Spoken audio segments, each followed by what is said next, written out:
Hello दोस्तों, welcome to PW only IAS. आज के सेशन में हम डिस्कस करेंगे 27 अगस्त से लेकर 3 सितंबर के बीच में कुछ इंपॉर्टेंट जो इकोनॉमी के करंट अफेयर्स थे उनको आज हम समझने की कोशिश करेंगे।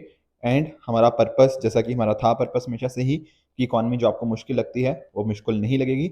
एंड कहीं ना कहीं जो टेक्निकल एस्पेक्ट्स हैं हम उनको धीरे धीरे करके समझते जा रहे हैं। डिस्कशन स्टार्ट करेंगे, बट मैं चाहता हूँ कि आप ज़रा अपना होमवर्क नोट कर लीजिए। आपको दो क्वेश्चंस का आंसर करना है। पहला क्वेश्चन जो यूपीएससी ने 2023 में पूछा था ना, वहाँ पूछा था बीटा के बारे में। तो थोड़ा कोशिश करना कि फाइनेंस के कॉन्टेक्स्ट के अंदर आखिर बीटा का मीनिंग क्या होता है। तो इसका आंसर आप मुझे नीचे कमेंट्स में बताना, ठीक है। और दूसरा क्वेश्चन है यूपीएससी 2022 का, इसका भी एक बार ट्राई करना, ठीक है। फिर अकॉर्डिंगली नेक्स्ट वीक हम इनको अच्छे से डिस्कस कर ही लेंगे, राइट। तो देखो, जो पहली न्यूज़ की तरफ अगर आगे बढ़े तो आप नोटिस करोगे कि इस हफ्ते ना एक न्यूज़ आई कि जीडीपी की ग्रोथ रेट, स्पेशली अगर मैं बात करूं पहले क्वार्टर की ग्रोथ रेट, वो आई 7.8%। तो तीन चार चीज़ें हमें यहाँ पे समझनी है। पहली बात तो ये नोटिस करो, यहाँ मैंने बात क्या करी है, यहाँ बात हुई है क्वार्टर की, ठीक है। इसको समझते हैं। देखो, आप जानते हो कि जैसे एक साल के अंदर होते हैं कितने महीने, 12 महीने होते हैं, बिल्कुल ठीक बात है।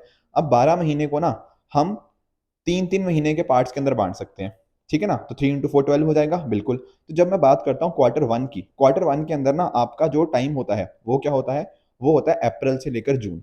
ये 3 महीने को बोलते हैं, अप्रैल से जून को क्वार्टर वन। उसी तरह से फिर जो क्वार्टर टू होता है वो अगले 3 महीने, यानी कि जुलाई से लेकर आपका जो सितंबर तक हो गया, ठीक है। उसी तरह से जो क्वार्टर थ्री हो गया वो हो गया आपका अक्टूबर से लेकर आपका दिसंबर तक। एंड लास्टली जो आखिरी के 3 महीने हुए उनको बोलते हैं हम क्वार्टर फोर, जो होता है आपका जनवरी से लेकर आपका मार्च तक। तो इस तरह से ना आपका पूरा साल होता है फ्रॉम अप्रैल टू मार्च। ये बात समझ आ गई, ठीक है। अभी बात किसकी कर रहे थे, ये देखो क्या लिखा है यहाँ पे। यहाँ लिखा है किसका, फर्स्ट क्वार्टर के अंदर हमारी इकोनॉमी इतने परसेंट से ग्रो हुई।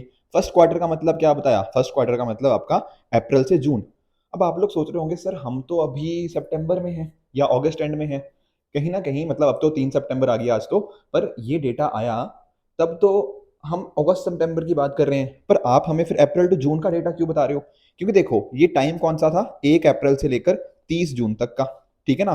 तो जब जीडीपी का डेटा आता है ना, वो 2 महीने के गैप के बाद आता है।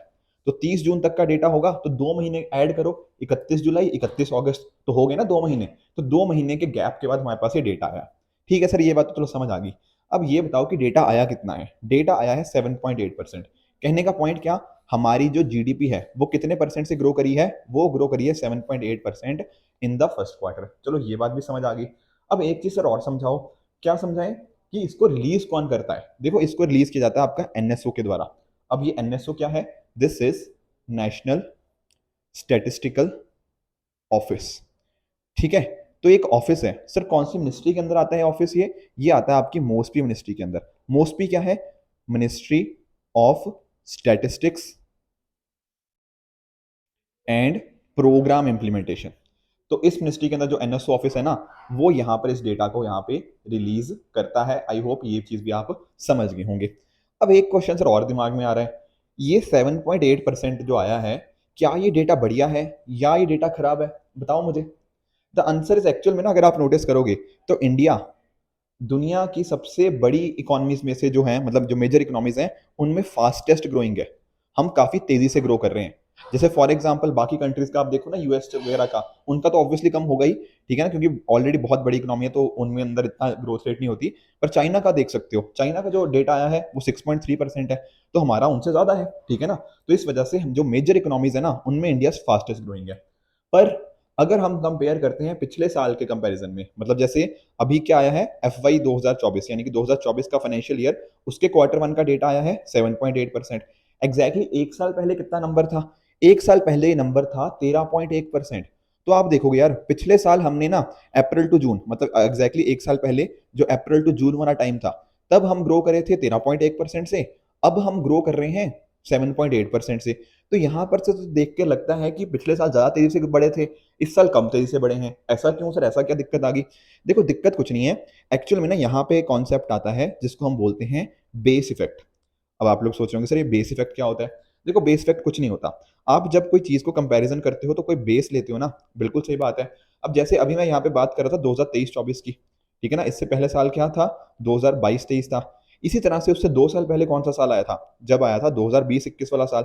तब यहाँ पे नोटिस करो, ये कौन सा टाइम, अप्रैल टू जून 2020-21, ये याद करो, ये टाइम था कोविड-19 पैंडेमिक का। पूरे कंट्री के अंदर लॉकडाउन लग गया था। लॉकडाउन लग गया था, तो आपकी जो जीडीपी होती है, जीडीपी क्या होती है? आपका sum total of all final goods and services जो उस टाइम के अंदर प्रोड्यूस हुई हैं। बिल्कुल सही बात है। तो यहाँ पर ना आपकी जीडीपी का जो नंबर था वो काफी नेगेटिव आ गया था, काफी कम आया था, ठीक है, ग्रोथ रेट नेगेटिव आ गई थी। अब ग्रोथ रेट नेगेटिव आने की वजह से जो जीडीपी का नंबर यहाँ पे था वो बहुत कम हो गया, तो बेस आपका बहुत कम हो गया। अगर बेस कम था तो कहीं ना कहीं थोड़ी भी प्रोग्रेस करोगे ना तो आपको ग्रोथ रेट उसकी अच्छी ही देखने को मिलेगी। मैंने पहले भी ये चीज समझाई हुई है। अगर आपके आज मार्क्स लेट से 100 आए हैं, अगले में एग्जाम के अंदर लेट से आपके मार्क्स 70 आते हैं, ठीक है ना, और तीसरे एग्जाम के अंदर आपके मार्क्स लेट से 90 आते हैं, तो अगर आप इसको ना कंपेयर करोगे, अगर ये जो 90 मार्क्स को आप कंपेयर करोगे ये 70 वाले बेस के ऊपर, तो आपको लगेगा यार आपकी परफॉर्मेंस तो बहुत बढ़िया आई है। आपकी तो जो ग्रोथ रेट है लगभग 29% आई है, ठीक है, यहाँ पे ग्रोथ रेट चेक करना। तो होता क्या है ना, जब बेस कम होता है ना उसका कहीं ना कहीं इफेक्ट ज्यादा आता है। तो जो 13.1% काफी अच्छा नंबर देखने को मिला था वो बेस इफेक्ट की वजह से था। आई होप आप समझ गए होंगे कि जीडीपी ग्रोथ रेट अच्छी भी है बुरी भी है। अच्छी इन द सेंस कि हम दुनिया की फास्टेस्ट ग्रोइंग इकोनॉमीज में से हैं, and at the same time पिछले साल के कंपैरिजन में थोड़ा सा ये नंबर कम आया है। और थोड़ा सा बुरा इसलिए भी कह सकते हैं कि आरबीआई ने एक्सपेक्ट किया था 8%, पर हमारा जो नंबर आया है वो है 7.8%। अच्छा इसलिए भी कह सकते हैं क्योंकि और बहुत सारी एंटिटीज ने बोला था 7.5% या 7.7% आएगा, तो उनके एस्टिमेट के हिसाब से हमने बढ़िया भी किया है, ठीक है ना। तो ओवरऑल कह सकते हैं कि जीडीपी का नंबर सही आया है, मतलब खराब भी नहीं कह सकते, बहुत बढ़िया भी नहीं बोलेंगे। आई होप ये चीज आप थोड़ा बेस इफेक्ट भी समझ गए होंगे एंड बाकी चीजें भी समझ गए होंगे। इसके साथ ही ना एक छोटा सा कॉन्सेप्ट और है, वो है आपका रियल जीडीपी का, ठीक है, और एक होता है आप जानते होंगे, एक होता है नॉमिनल जीडीपी। जब मैं बात करता हूँ ना रियल जीडीपी की, यहाँ पर पता क्या होता है, यहाँ पर जो आप जो प्राइजेस लेते हो, मतलब एक्चुअली जीडीपी क्या होता है, क्वांटिटी इनटू प्राइजेस। तो यहाँ पर रियल जीडीपी में जो प्राइजेस लेते हो ना वो आप बेस ईयर के लेते हो, ठीक है। और हमारा बेस ईयर अभी क्या चल रहा है, जो मतलब जहाँ पे हम प्राइजेस लेते हैं वो 2011-12 के प्राइस के ऊपर ले रहे हैं। नॉमिनल जीडीपी के अंदर क्या होता है, हम जो प्राइस लेते हैं वो करंट ईयर के लेते हैं। तो एक्चुअल में ना यहाँ पर अगर आप नोटिस करो नॉमिनल जीडीपी के अंदर आपका इन्फ्लेशन भी तो आ गया, ठीक है ना, क्योंकि आपने प्राइजेस करंट ईयर के देखे। पर अगर आपने एक्चुअल में कंपैरिजन करना है तो वहां पर बेटर मेजरमेंट कौन सी है, हमारी रियल जीडीपी होता है। तो जो नंबर मैं आपको बता रहा हूँ ना 7.8%, ये और कुछ नहीं, आपकी रियल जीडीपी कितने यहाँ से ग्रो करी है उसी का ही यहाँ पे हमें नंबर देखने को मिला है। अब एक चीज आपके दिमाग में और आ रही होगी, सर ये ग्रोथ हुई है तो कौन कौन से सेक्टर से हुई है। देखो यहाँ पे मेजर फोकस आया आपका जो सर्विस सेक्टर है ना, उसके हमें अंदर हमें एक अच्छी ग्रोथ देखने को मिली है, तो इस वजह से यहाँ पे ग्रोथ आई है। एक यहाँ पे और भी बात करी गई, जब ये आरबीआई या एनएसओ ने ये डेटा दिया तब हमें देखने को मिला क्या कि यहाँ पर ना इन्होंने थोड़ी सी बात इन्फ्लेशन की भी करी। ऑल दो काफी सारे एक्सपर्ट्स का कहना है, स्पेशली हमारे जो चीफ इकोनॉमिक एडवाइजर है, उन्होंने बोला है कि बहुत ज्यादा टेंशन लेने की जरूरत नहीं है महंगाई की, हम आने वाले टाइम के अंदर महंगाई को कंट्रोल कर लेंगे। पर काफी सारे एक्सपर्ट ऐसा भी मानते हैं कि नहीं, आने वाले टाइम के अंदर तो हमें जैसे एल नीनो देखने को मिलेगा। एल नीनो आप जानते हो ना, जब हमारे यहाँ पे बारिश कम हो जाती है, ऐसा टाइम होता है, पैसिफिक ओशन का जो फिनोमेना होता है ना उसकी वजह से कहीं ना कहीं इंडिया में बारिश कम हो जाती है। अगर बारिश कम होगी कहीं ना कहीं उससे क्या होगा, आपकी जो वेजिटेबल्स हैं उनकी सप्लाई कम हो जाएगी। वेजिटेबल्स की डिमांड ज्यादा है पर सप्लाई कम है, ऐसे केस में क्या होता है, इनके जो दाम होते हैं ना, इनके जो प्राइसेस होते हैं वो बढ़ सकते हैं, और किसी चीज के दाम बढ़ेंगे अकॉर्डिंगली क्या आ जाएगा, मार्केट में इन्फ्लेशन आ जाएगा।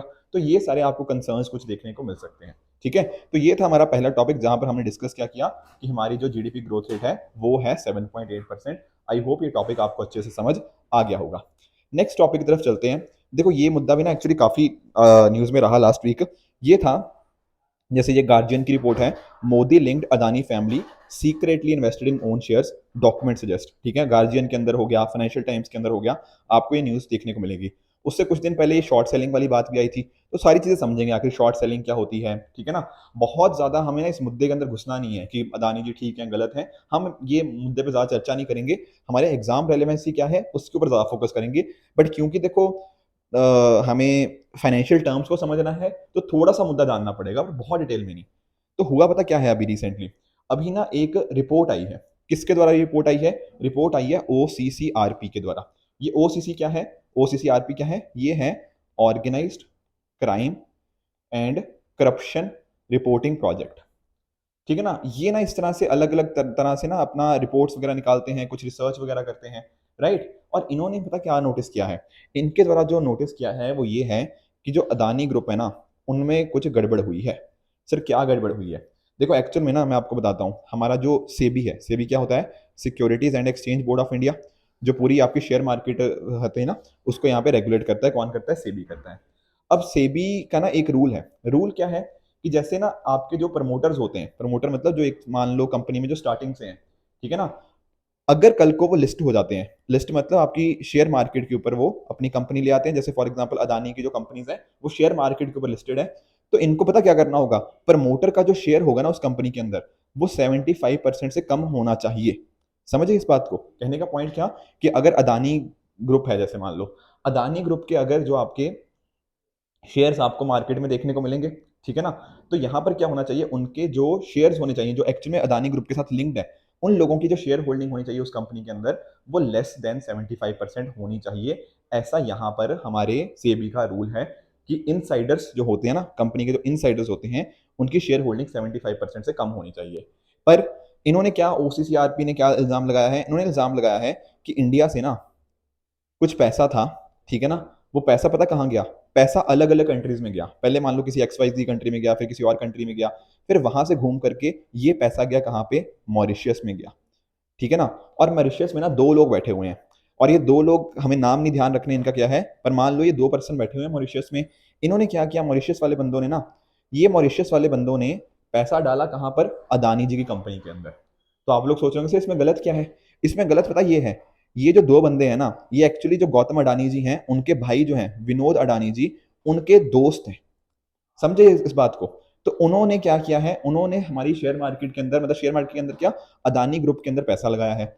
अब क्योंकि देखो अदानी ग्रुप का खुद का पैसा है, plus at the same time ये जो पैसा जो विनोद अडानी जी हैं उनके दोस्तों ने लगाया है, कहीं ना कहीं ये कंपनी के इनसाइडर हुए, ठीक है ना। तो ओवरऑल पता क्या हुआ? ओवरऑल इनकी जो शेयर होल्डिंग थी उस कंपनी के अंदर, वो 75% से ज्यादा होगी। और जैसे 75% ज्यादा होगी, तो सेबी का जो रूल है जो बोलता है कि 75% ज्यादा नहीं होनी चाहिए, तो वो तो उन्होंने इस रूल का उल्लंघन कर दिया, है कि नहीं? अब इस वजह से ये चीज इन्होंने बोली है कि ये चीज यहाँ पर गड़बड़ हुई है इनसे। तो ये जो बात कह रहे हैं ना यहाँ पे, ये नोटिस करना कि मोदी लिंक चलो छोड़ो, ये जो बाकी Adani family secretly invested in own shares, तो इन्होंने सीक्रेट तरीके से अपने शेयर्स के अंदर इन्वेस्ट किया है। अब आप लोग सोच रहे होंगे कि ये अपने ही शेयर्स के अंदर क्यों इन्वेस्ट कर रहे हैं इस तरह से?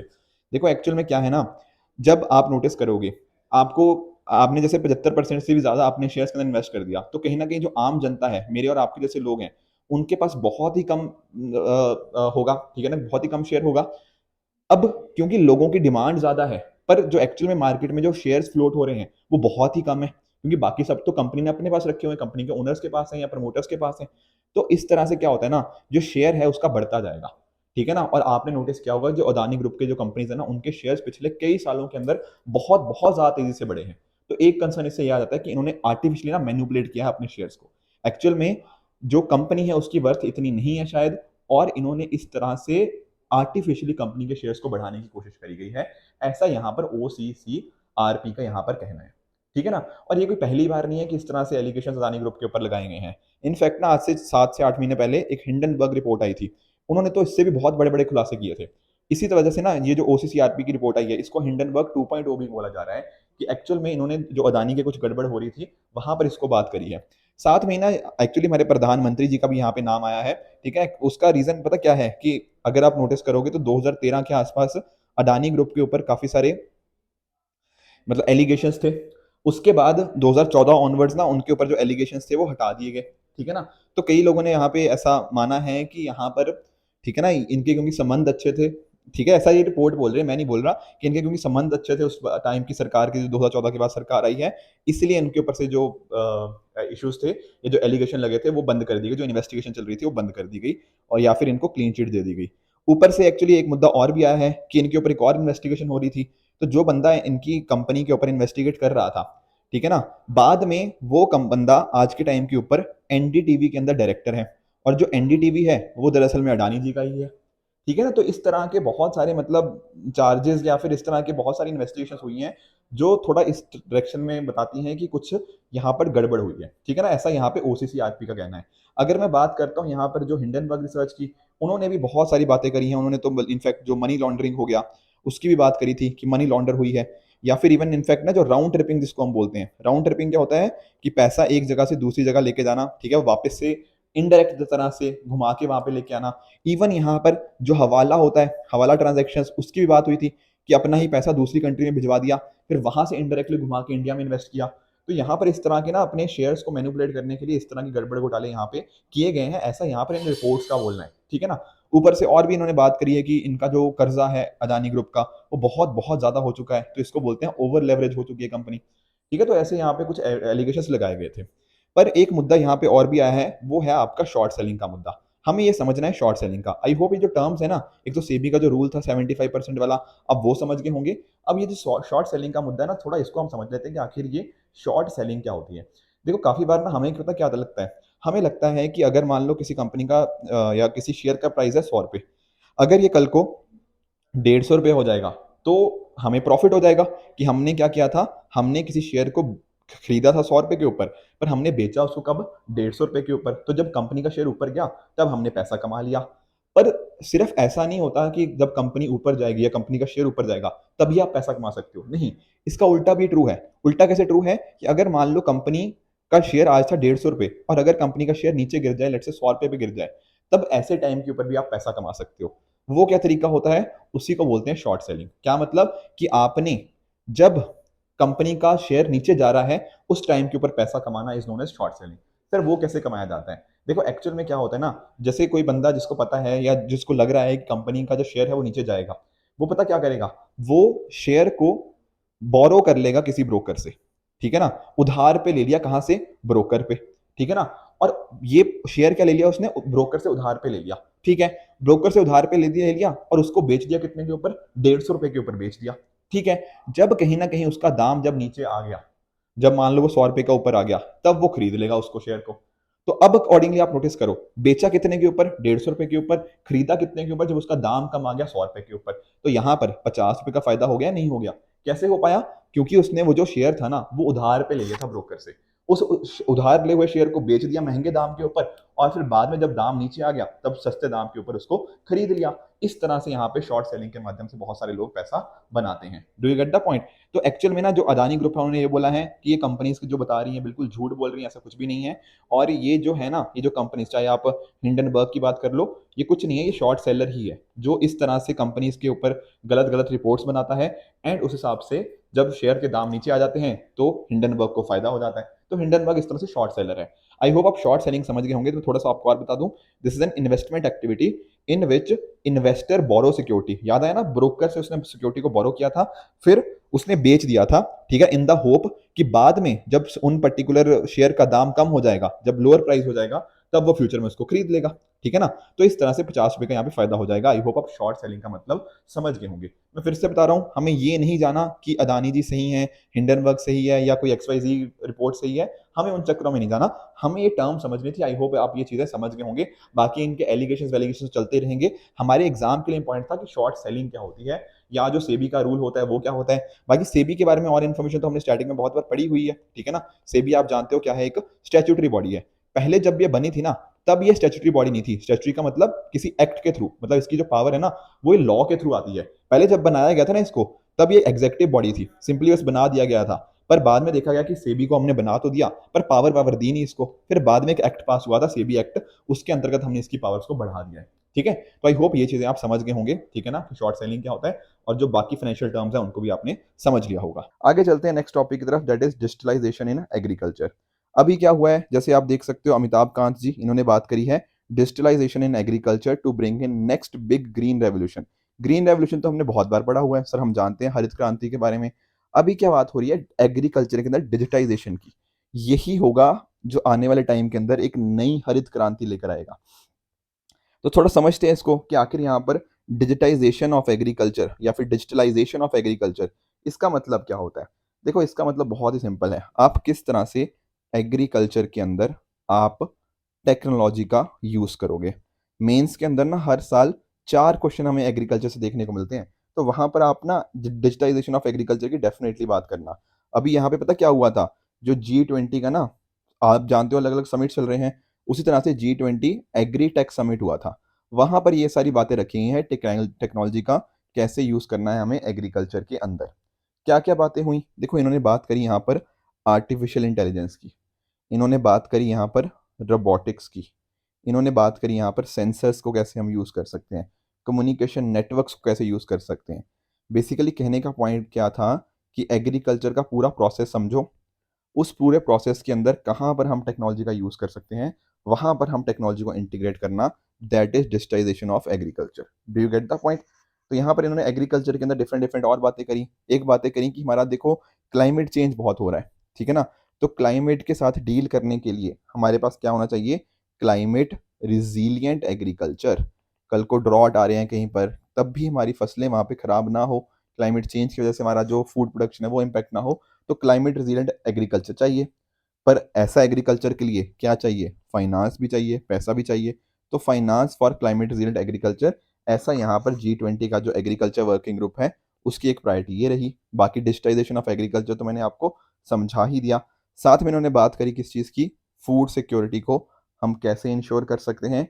एंड लास्टली जो हमारे छोटे किसान होते हैं ना, स्मॉल फार्मर्स, उनके रिगार्डिंग हम इंफ्रास्ट्रक्चर को कैसे स्ट्रेंथन करें। तो ये बातें भी इंपॉर्टेंट हैं। मैंने जैसे बताया ना, मेंस के अंदर आपके क्वेश्चंस आते हैं एग्रीकल्चर के ऊपर, 4 क्वेश्चन हर साल आते ही आते हैं। तो वहाँ पर ये अच्छे-अच्छे पॉइंट्स लिख के आना कि G20 का जो एग्रीटेक समिट था, उसके अंदर ये सारी बातें हुई हैं, एग्रीकल्चर के अंदर डिजिटाइजेशन की बात हुई है। आई एम श्योर आपको यहाँ पे बिल्कुल हेल्प मिलेगी।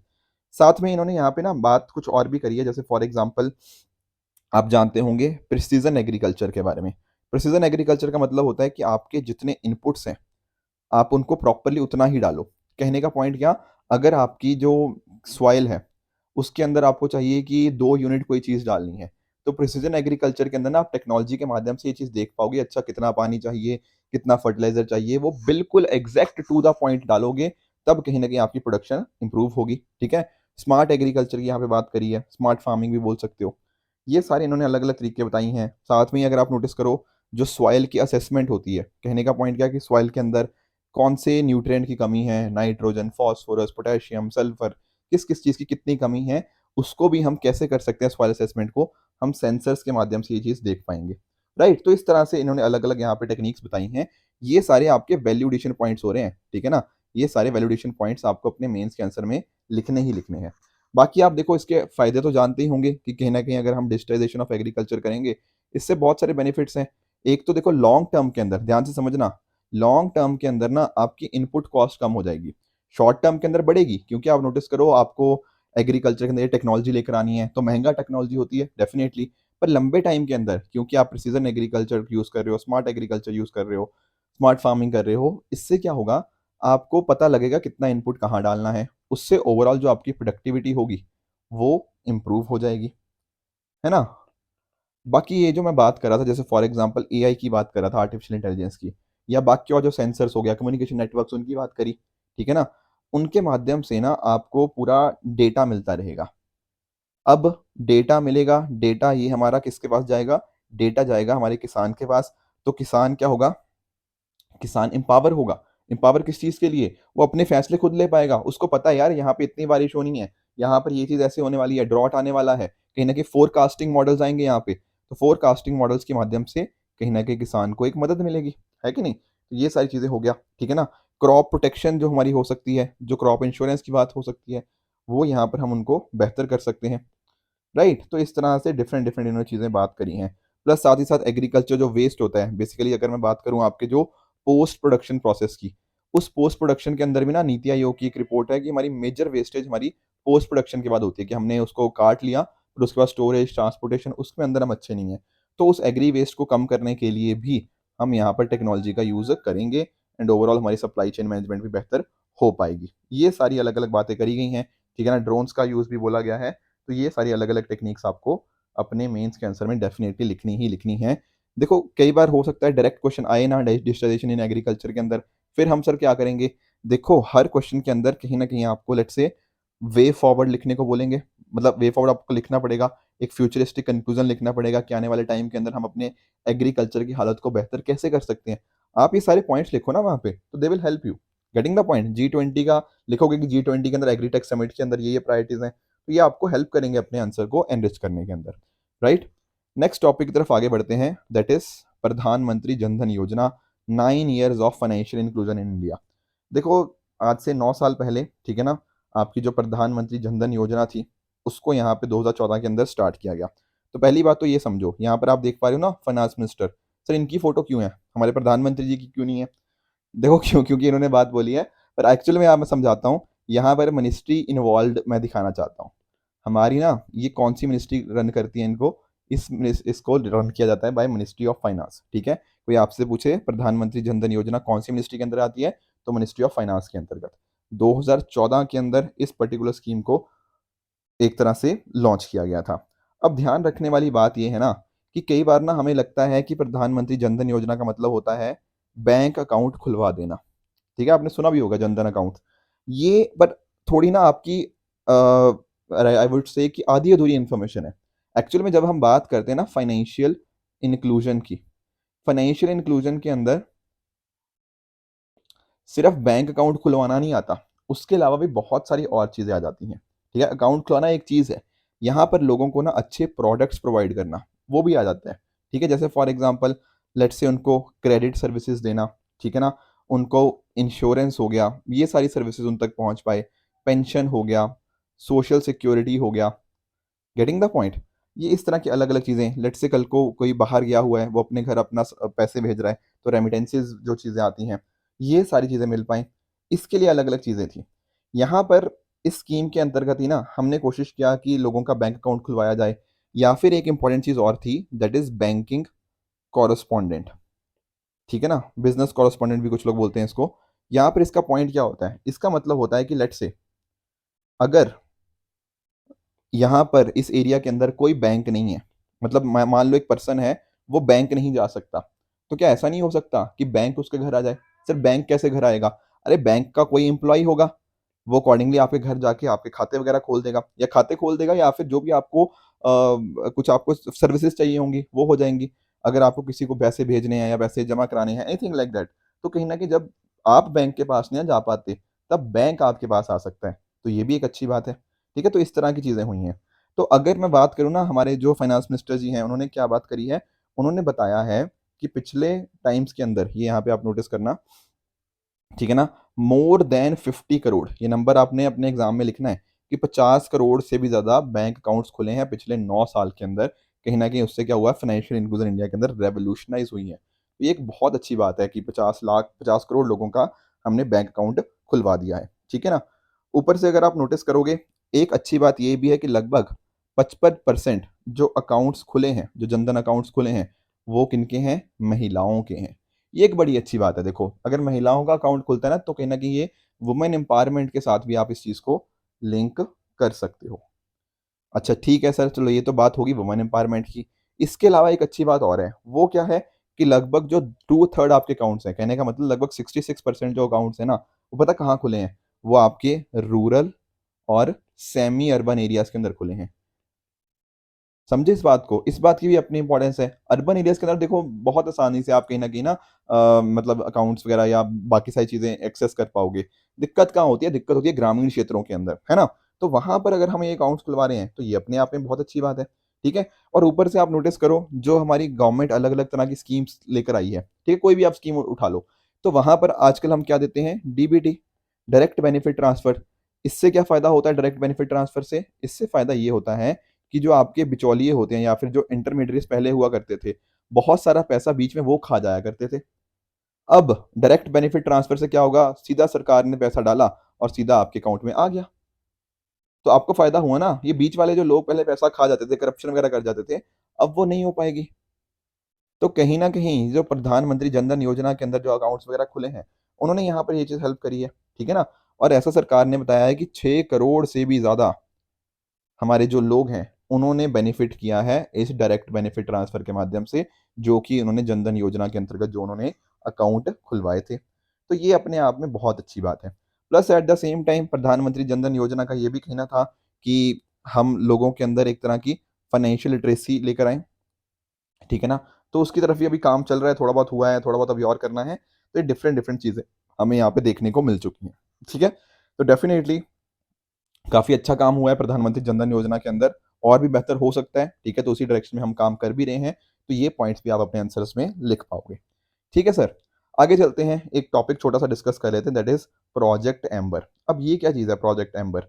देखो यहाँ पर आप न्यूज़ नोटिस कीजिएगा, मिनिस्ट्री ऑफ MSDE लिखा है ना, मिनिस्ट्री ऑफ, ये कौन सी है, ministry of skill development and entrepreneurship. तो पहला पॉइंट तो बिल्कुल यही याद रखो कि कौन सी मिनिस्ट्री इसको लेके आई है। तो कौन सी मिनिस्ट्री है? Ministry of skill development and entrepreneurship. ठीक है। अब आप लोग सोच रहे होंगे सर ये कैसी स्कीम है प्रोजेक्ट एम्बर, क्या मतलब है इस चीज़ का? थोड़ा समझते हैं इस चीज़ को। देखो जब मैं बात करता हूँ प्रोजेक्ट एम्बर की, तो इसके अंदर पहले तो इसको फुल फॉर्म समझ लो। फुल फॉर्म है इसकी accelerated mission for better employment and retention. ठीक है ना? तो फुल फॉर्म क्या हुई? Accelerated mission for better employment and retention. इसके बारे में थोड़ा सा आपको ना समझाने की कोशिश करता हूँ। देखो आजकल के टाइम की अगर आप नोटिस करो ना, तो बहुत सारे लोगों को अगर अच्छी जॉब्स चाहिए तो उनके पास प्रॉपर डिजिटल स्किल्स होने चाहिए। बिल्कुल सही बात है। तो यहाँ पर पता क्या कर रहे हैं? यहाँ पर हम कोशिश कर रहे हैं कि हमारे जो लोग हैं उनको यहाँ पर हम अच्छे स्किल्स दें। सर कैसे स्किल्स? देखो आपने जैसे क्लाउड सुना होगा ना, तो यहाँ पर मेजर फोकस क्लाउड के ऊपर है, जैसे क्लाउड कंप्यूटिंग हो गया, उस तरह की चीज़ों के ऊपर। ये सारी फ्यूचरिस्टिक टेक्नोलॉजीज होती हैं। तो प्रोजेक्ट एम्बर के अंदर हम यही कोशिश कर रहे हैं कि इन लोगों को इस तरह के प्रॉपर स्किल्स दिए जाएं ताकि वो आगे बढ़कर इस डायरेक्शन में काम करें। ठीक है। प्लस पर आप नोटिस करो सिर्फ ऐसा नहीं है कि कुछ ही टेक्नोलॉजीज के अंदर हम उनको ट्रेन कर रहे हैं, नहीं। इसके साथ ही साथ ना इनको यहाँ पर कैरियर टिप्स भी दिए जाएंगे। सर कैसे कैरियर टिप्स? जैसे फॉर एग्जांपल रिज्यूमे कैसे बनाया जाता है, आपको इंटरव्यू की कैसे तैयारी करनी चाहिए, कैसे इंटरव्यू के अंदर आप अच्छे स्कोर कर सकते हो ताकि आपको एक प्रॉपर जॉब मिल पाए, ये सारी चीज़ें। Plus at the same time आपको जैसे अलग अलग आपको टेक्नोलॉजीज, आपने लिनक्स का नाम सुना होगा जैसे, ठीक है, पाइथन हो गया, ठीक है, आपका सिक्योरिटी वाली जो चीज़ें होती हैं, साइबर सिक्योरिटी हो गया, ठीक है ना, जैसे डेटाबेसेस होते हैं, डीबीएमएस आपने सुना होगा, डेटाबेस मैनेजमेंट सिस्टम हो गया, ठीक है, बहुत सारी इस तरह की चीज़ें होती हैं, आपका नेटवर्किंग हो गया। ये अलग अलग टेक्नोलॉजीज़ के अंदर आपको यहाँ पर ट्रेन किया जाएगा। प्लस साथ ही साथ देखो यहाँ पर ना हमारी जो सरकार है, बेसिकली हमारी जो ministry of skill development and entrepreneurship है, उसने ना यहाँ पर क्या किया है, उसने यहाँ पर एक तरह से बाकी और चीज़ों के साथ भी लिंक अप किया है। ठीक है ना? तो उस वजह से जब कोलैबोरेशन होगा, उस वजह से इसके ऊपर और फ़ायदा होगा। तो कौन इसको जॉइंटली इम्प्लीमेंट कर रहा है? हमारी सरकार तो है ही है, ठीक है ना? उसके अलावा आपको जो AWS है, अमेज़न वेब सर्विसेज़, वो यहाँ पे साथ में लिंक आई है। साथ ही साथ जो आपका जनरेशन इंडिया फाउंडेशन है, वो भी यहाँ पर साथ में आई है। अब आपके दिमाग में आ रहा होगा, सर ये जो इस तरह के स्किल्स हैं या क्लाउड सर स्किल्स बात कर रहे हैं, जो बाकी स्किल्स की बात कर रहे हैं, कितने लोगों को देने हैं हमने? हमने देने हैं 1500 लोगों को। ठीक है, 1500 लोगों को मतलब हम यहाँ पर पहले ट्रेनिंग देंगे। अभी मतलब अभी दे रहे हैं 1500 लोगों को। टोटल कितने लोगों को देना है? टोटल देना है 30,000 यूथ को।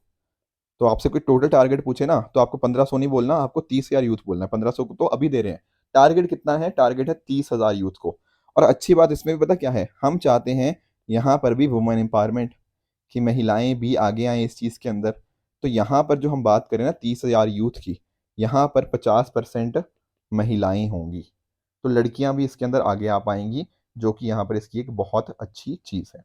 बहुत ज़्यादा डिटेल में नहीं जाना, बट एक आइडिया रख लो कि 1500 लोगों को अभी दिए जा रहे हैं। हमारी कोशिश है 30,000 लोगों तक पहुँचने की, जो हमारी यूथ है वहाँ तक पहुँचने की। कौन सी मिनिस्ट्री थी? Ministry of skill development and entrepreneurship. सिर्फ क्लाउड स्किल्स ही नहीं देने, इसके अलावा जो बाकी स्किल्स हैं, करियर टिप्स हो गया, रिज्यूमे राइटिंग, इंटरव्यू प्रिपरेशन, कैसे जॉब मार्केट के लिए रेडी हुआ जाता है, इस तरह के स्किल्स भी हम यहाँ पर प्रॉपरली इनको देंगे। तो इस तरह से आप इस प्रोजेक्ट एम्बर को देख सकते हो। ठीक है। लास्ट लेक्चर के अंदर मैंने आपको कुछ क्वेश्चन दिए थे। एक क्वेश्चन था कि जो आपका मैक्रो इकोनॉमिक फ्रेमवर्क स्टेटमेंट है, वो फाइनेंस मिनिस्टर लेके आते हैं बजट के साथ में ही। तो यहाँ पर ये मैंडेटरी किसके द्वारा किया गया है? देखो हमारे पास ना एक एक्ट है, FRBM एक्ट। हमने बहुत बार FRBM एक्ट के बारे में चर्चा करी हुई है, physical responsibility and budget management act, उसके अंतर्गत ये चीज़ बताई गई है। तो इसका correct answer option number D हो जाएगा। साथ में अगर आप नोटिस करो, यहाँ बात कर रहा है there has been a persistent deficit budget. ठीक है ना, ईयर आफ्टर ईयर। तो यहाँ पर वो कह रहा है कि अगर डेफिसिट को कम करना है तो क्या तरीके हो सकते हैं। अब देखो डेफिसिट का मतलब क्या होता है? डेफिसिट का मतलब यही होता है कि आपका जो एक्सपेंडिचर है, जो आपका खर्चा है, कहीं ना कहीं वो ज़्यादा है, ठीक है ना, और आपका जो पैसा आ रहा है, जो रिसीट्स वगैरह आ रही हैं, वो कम है। यही मतलब होता है। तो अगर मान लो जो खर्चा है उसको कैसे कम कर सकते हैं, ठीक है ना, और अपनी रिसिप्ट को कैसे बढ़ा सकते हैं, अगर ये चीज़ कर ली, कहीं ना कहीं हमारा जो घाटा था उसको हम मैनेज कर लेंगे। बिल्कुल सही बात है। तो यहाँ पहली बात कह रहा है कि अगर आपने रेवेन्यू एक्सपेंडिचर कम कर दिया, रेवेन्यू एक्सपेंडिचर से कहीं ना कहीं आप अपने खर्चे को कम कर रहे हो, तो खर्चा कम करोगे तो घाटा भी कम हो जाएगा। नई वेलफेयर स्कीम्स को लेके आना, अरे जब वेलफेयर स्कीम लेकर आओगे तो सरकार का खर्चा बढ़ेगा, बढ़ाओगे तो घाटा और बढ़ेगा, तो सेकंड तो गलत हो गया। तीसरा कह रहा है सब्सिडीज को रैशनलाइज करो, बिल्कुल ऐसा करने से भी सरकार का जो खर्चा है कहीं ना कहीं कम हो जाएगा, तो तीसरा भी सही है। चौथा एक्सपेंडिंग इंडस्ट्री, नहीं। तो करेक्ट आंसर क्या बना, 1 एंड 3 इज करेक्ट आंसर, तो ऑप्शन नंबर ए यहाँ पे आपका सही आंसर बन जाएगा। ठीक है फ्रेंड्स, तो ये था आज का लेक्चर। आई होप आपको, जैसा मेरी कोशिश रहती ही है कि इकोनॉमी के मुश्किल जो टॉपिक्स भी आपको लगते हैं ना, उनको आसान भाषा में सरल करके आपको समझाऊं, ठीक है, ताकि आप अपने एग्जाम के अंदर अच्छा परफॉर्म कर पाओ। डेफिनेटली अगर आपको आज का लेक्चर अच्छा लगा है तो मुझे आप नीचे economy is technical but not tough लिख के बता भी सकते हो। ठीक है फ्रेंड्स, तो ये था आज का लेक्चर। आई होप आपको आज का सेशन अच्छे से समझ आया होगा। इसी तरह से आप भी अपने एंड पे हार्डवर्क करते रहिए। Goodbye and good luck.